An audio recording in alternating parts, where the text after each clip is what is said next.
ಆದ್ಯಾ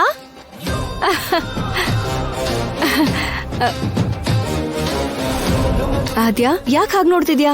national ಹಾಕಿ player, ಒಂಟಿಯ ಗಾಡಿ ಗೆದ್ದಿದ್ ನೀನು.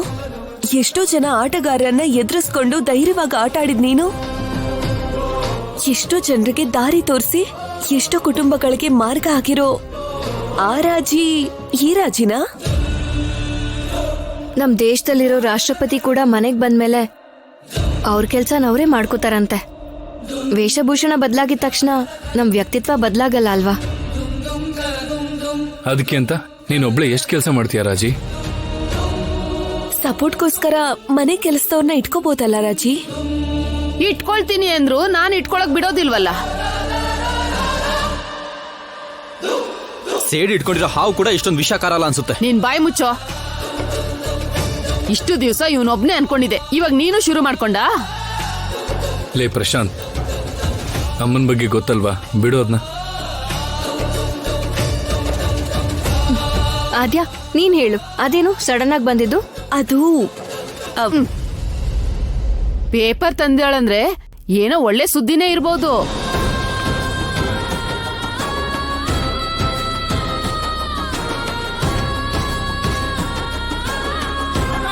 ಖಾಲಿ ಇದೆಯಲ್ಲ, ಇದ್ರಲ್ಲಿ ಏನು ಇಲ್ಲ. ಏನಿಲ್ಲ ಅಂದ್ರೆ? ಹೇಳ್ದೆ ಕೇಳ್ದೆ ಬಂದಿದ್ದಾಳೆ ಅಂದ್ರೆ ಆಸ್ತಿ ಗೀಸ್ತಿ ತಗೊಂಡ್ ಬಂದಿದ್ದಾಳೆ ಅನ್ಕೊಂಡೆ. ಖಾಲಿ ಕೈಯಲ್ಲಿ ಬಂದು ಸುಮ್ನೆ ನಿಂತಿದ್ದಾಳೆ. ನೀನ್ ಹೀಗ ಆಸ್ತಿ ಆಸ್ತಿ ಅಂತ ಕನ್ವರ್ಸ್ ಬೇಡಮ್ಮ.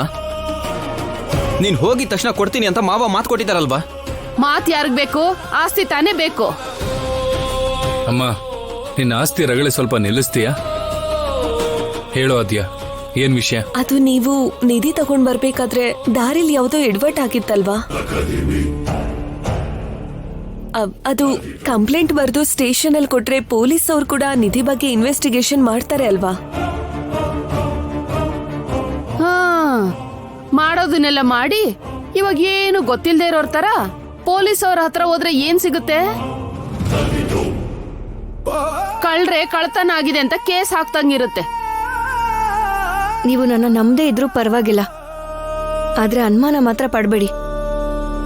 ಕಳ್ಳ ಯಾರು ಅಂತ ದೇವರಿಗೆ ಗೊತ್ತು ಅಮ್ಮ. ಆದ್ರೆ ದೇವ್ರು ಏನು ಮಾಡೋದಿಲ್ಲ.